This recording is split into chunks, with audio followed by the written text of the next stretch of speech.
We're going to be talking about issues for LGBTQI plus asylum seekers and refugees. So there's a few terms that we need to define first of all. We use LGBTQI as a catch-all phrase for people who are claiming on the basis of their sexual orientation or gender identity. And those letters stand for lesbian, gay, bi, trans, queer, intersex, and then there's plus on the end to include everyone else. And then there's a question about what is a refugee and what is asylum.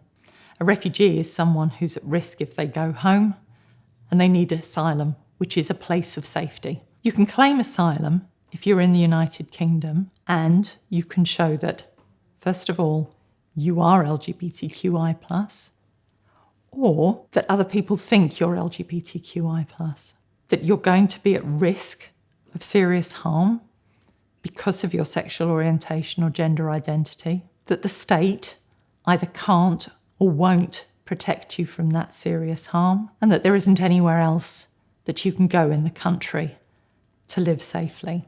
When we talk about harm, we mean serious harm. That can mean serious physical violence, could even mean death.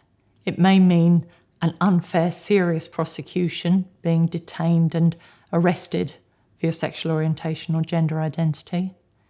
It can even mean really serious discrimination that stops you from being able to live your life at all.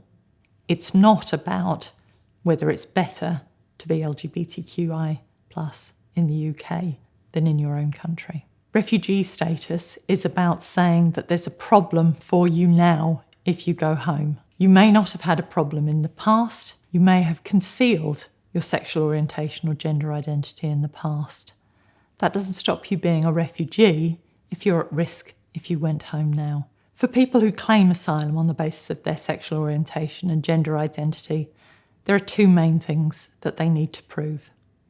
The first is that they are the sexual orientation or gender identity that they claim, or that they are going to be mistaken for being that sexual orientation or gender identity by other people. The second thing is that they have to prove that their country is dangerous enough for them to qualify to have asylum in the United Kingdom. Now, for some countries, that's very clear. It's very well known and accepted that there's a really serious risk in that country. But for other countries, the problem may be more hidden or may affect different people in different ways. So it can be more difficult to prove in those cases.